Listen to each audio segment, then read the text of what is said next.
जिसने एक जेर फेंकी है उसमें हमेशा या दो मेल थे या दो फीमेल थी। जिसने एक जेर फेंकी उसमें भी मेल और फीमेल आया, उसमें भी मेल फीमेल आपको आया। 82 है। और आपके दो केस ऐसे थे जिसमें मेल फीमेल आया और प्लेसेंटा दो थी। प्लेसेंटा दो थे। अब 3 लाख रुपए का लॉस है।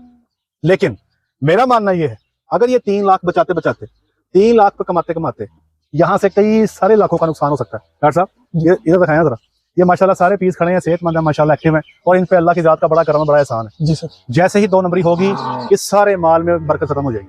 अभी जो सुकून है ना वो सुकून खत्म हो जाएगा, लेकिन अल्लाह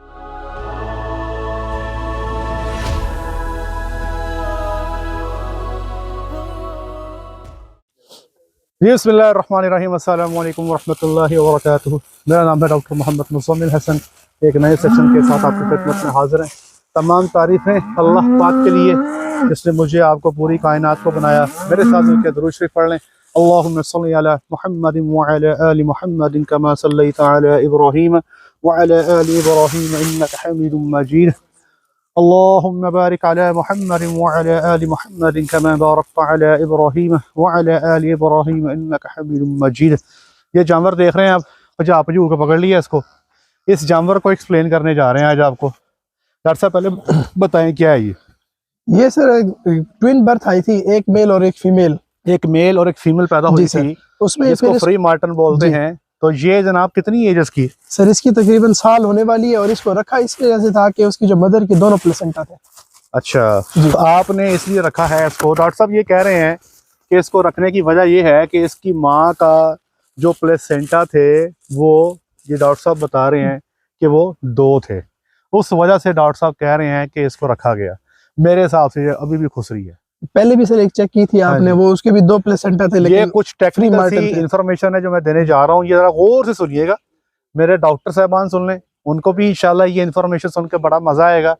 और जो नॉन टेक्निकल बंदे हैं वो भी इसको समझिएगा। ये प्लेसेंटा 1 क्या होती है, 2 क्या होती है? पहले तो आप ये बताएं डॉक्टर साहब, आपने क्या देखा? जो जानवर जिन्होंने 2 बच्चे दिए उन्होंने 1 जेर फेंकी या 2 जेर फेंकी? सर हमारे पास ऐसे 4 केसेस आए हैं। ठीक है, 2 ने 2 जेर फेंकी है, 2 ने 1 जेर फेंकी है। जिसने 2 जेर फेंकी है उसमें हमेशा एक मेल और फीमेल था? जी सर। और जिसने 1 जेर फेंकी है उसमें हमेशा या 2 मेल थे या 2 फीमेल थी? जिसने 1 जेर फेंकी उसमें भी मेल और फीमेल आया सर। उसमें भी मेल फीमेल आपको आया? 78-82 है सर। और आपके 2 केस ऐसे थे जिसमें मेल फीमेल आया और प्लेसेंटा 2 थी? प्लेसेंटा 2 थे। अब जरा मेरे साथ आ जाए, बात को समझिए और से। ये जानवर हमारे पास केस स्टडी है, मौजूद है। ठीक है, जानवर कहना जी, इधर 2 ओवरियां होती है, एक यहाँ होती है और एक यहाँ होती है। ठीक है जी, डॉक्टर साहब जरा बात गौर से सुनिएगा। जी सर। एक ओवरी ये है, एक ओवरी ये है। यहाँ से भी अंडा निकल सकता है, यहाँ से भी अंडा निकल सकता है। एक सूरत हाल ये है कि एक अंडा यहाँ से निकल आया, एक अंडा यहाँ से निकल आया, या इधर से 2 अंडे निकल आए, या इधर से 2 अंडे निकल आए। जी सर। किस्सा मुख्तसर 2 अंडे निकल आए जी। चाहे एक तरफ से 2 निकल आए, चाहे एक दोनों तरफ से निकल आया। जब ये 2 अंडे निकलेंगे, आपने टीका रखा और अंडे जो हैं वो स्पर्म के साथ मिलेंगे और 2 बच्चे बनेंगे। बात समझ रहे हैं? जी सर। अब चूंकि हर अंडा और हर स्पर्म अलग, बिल्कुल ठीक है। अब ये इनके अंदर ये बताना कि ये दोनों मेल थे या दोनों फीमेल थे पॉसिबल नहीं है। नहीं। अगर तो दोनों फीमेल हैं, मिसाल दे रहा हूं, 2 अंडे निकले, दोनों फीमेल हैं, कोई मसला नहीं। अगर तो 2 अंडे निकले, दोनों मेल बन जाते हैं, कोई मसला नहीं। मसला आता कब है? इधर से मेल पैदा हो गया, इधर से फीमेल पैदा हो गई, अपोजिट सेक्स पैदा हो गए। और याद रखिएगा कि जब भी अपोजिट सेक्स पैदा होगा, एक मेल और एक फीमेल, वो हमेशा 2 अंडों का नतीजा होगा। साइंस में एक और चीज बता दो, लात ना मार मेरा चान, मैं तो एक्सप्लेन कर रहा हूं आपको, भाई क्या कर रहे हो? अच्छा जी, साइंस में एक और टर्मिनोलॉजी भी है कि एक ही अंडा निकला डॉक्टर साहब जी, उस अंडे से स्पर्म मिला, बच्चे की तैयारी का अमल शुरू हो गया, इसको हम जाइगोट कहते हैं शुरू वाली स्टेज में। जाइगोट 2 हिस्सों में तकसीम हो गया, 2 बच्चे, लेकिन दोनों की जेनेटिक इंफॉर्मेशन क्या है? सेम है।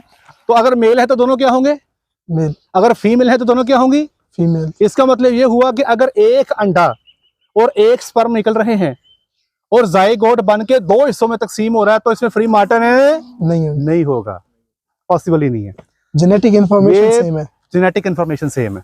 ये हमेशा फ्री मार्टन तब होगा जब 2 अंडे निकलेंगे और दोनों से अलग अलग स्पर्म आके मिलेंगे। अब होता क्या, अब अगली बात सुन लें।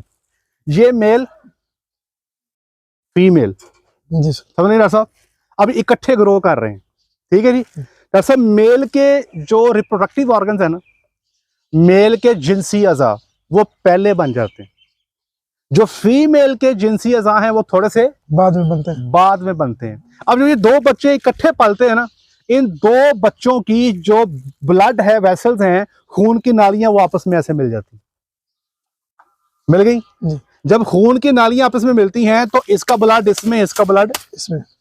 जैसे अगर हम यहाँ पर अपने आपके यहाँ पे मैं एक ड्रिप लगा के यहाँ जोड़ लूं तो हमारा आपस में ब्लड मिक्स हो जाएगा। मिक्स हो जाएगा ना। जी तो ये कुदरत की तरफ से जब 2 बच्चे पलते हैं ना, एक मेल और एक फीमेल, तो उनकी दोनों की नालियां आपस में क्या हो जाती है, अटैच हो जाते हैं। अटैच हो जाती हैं। इसको साइंटिफिक लैंग्वेज में कहते हैं कोरियोएलेंटॉइड्स की जो वेसल्स हैं वो आपस में उनमें एनास्टोमोसिस हो जाती है। साइंटिफिक कह रहा हूं, आसान अल्फाज में कहता हूं, मिल जाती हैं। अब मेल का खून फीमेल में जा रहा है और फीमेल का खून मेल में जा रहा है। मेल में जा रहा है। मैंने आपको बताया कि फीमेल के अंदर जिनसी अज़ा बाद में बनते हैं। पहले बनते हैं, फीमेल में बाद में बनते हैं। अब जब मेल के अंदर जिनसी अज़ा बनने का अमल शुरू होता है तो उसमें एक खास किस्म का केमिकल बनता है, खास किस्म का केमिकल बनता है। उसको कहते हैं मुलेरियन इनहिबिटिंग सब्सटेंस। औखा सल्फर केमिकल याद रख लें आप।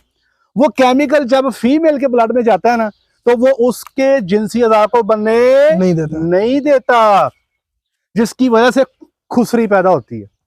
अगर ये जो मिलने का अमल है, ब्लड का, वेसल्स का आपस में जो मिलने का अमल है, अगर ये लेट हो जाए, फॉर एग्जांपल डे 50 के बाद हो, प्रेगनेंसी के डे 50 के बाद हो, तब ये खुसरी नहीं होगी क्योंकि तब तक फीमेल के जिनसी अज़ा बन चुके होते हैं। अमूमी तौर पे ये 25 से 35 दिन पे हो जाता है, तब इसके जिनसी अज़ा नहीं बने होते। जो मेल है वो फीमेल का राह बंद कर देता है।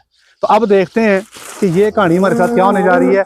मेरे हिसाब से तो कांजी निकलेगी, लेकिन दुआ करें जी। आज तक मैंने जितनी चेक की हैं, आज तक जितनी चेक की हैं, एक भी ऐसी नहीं आई कि जिसके बारे में बाद में कहा उजाला तेरा शुक्र है बचत हो गई। इस फार्म पे मैंने पहले 3 चेक की हैं, 3 चेक किए, तीनों ऐसी, तीनों कसाई के वाले। अब ये चौथी है जी सर।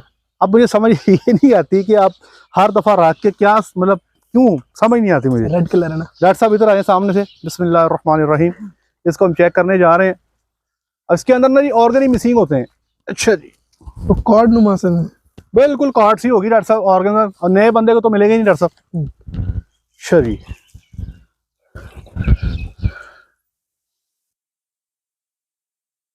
इसकी डॉक्टर साहब सामने से आए इधर से।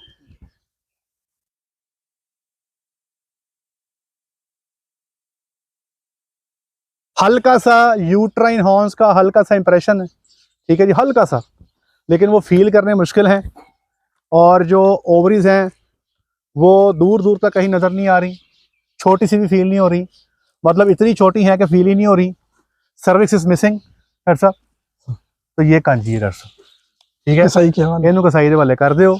इसके ऑर्गन्स जो है ना वो जो है हल्की सी फील ज़रूर होते हैं, ऑर्गन फील ज़रूर होते हैं, लेकिन वो में से कई सारे पार्ट मिसिंग है। और कॉर्ड सी फील होती है उसके अंदर ना, एक रस्सी नुमा कोई कॉर्ड सी फील होती है, और इस फील ही नहीं हो रही। तो फाइनली ये भी जाएगी कसाई के पास। अब याद रखें यहाँ पर ना जी हमारी जो है ईमानदारी, मैं समझता हूँ कि ये बड़ी इंपॉर्टेंट है।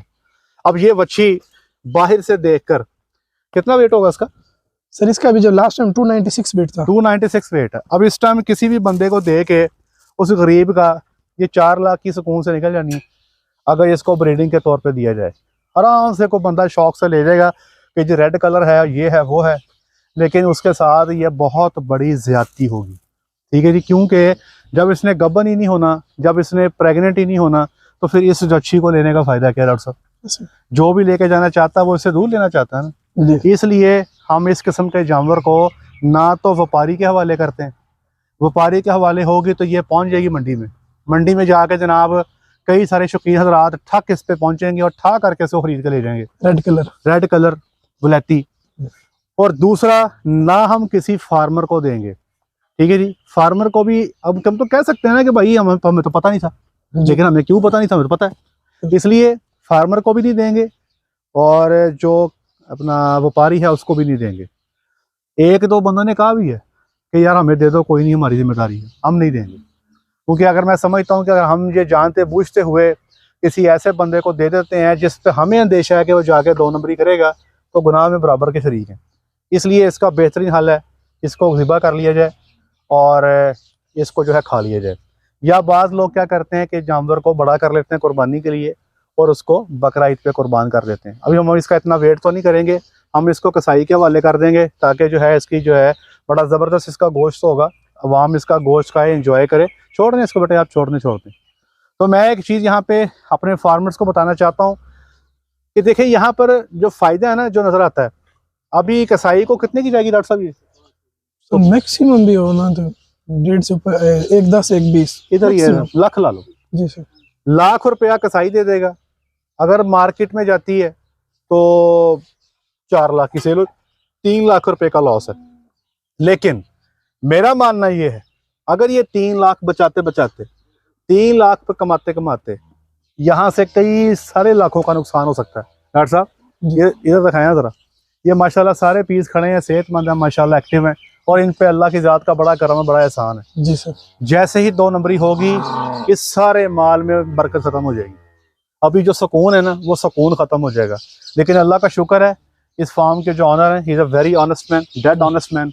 आज तक कभी भी हमने ना उनके मुंह से सुना, बल्कि खुद ही वो जो है कसाई के हवाले कर देते हैं। क्योंकि माल के अंदर थोड़ी सी भी हराम की लग्जिश हो जाए तो फिर वो अपना असर दिखाती है। तो आपसे भी गुजारिश है कि ये छोटे छोटे नुकसान जो हैं इनको बर्दाश्त किया करें, अल्लाह की ज़ात इसी में आपको बरकत देगी।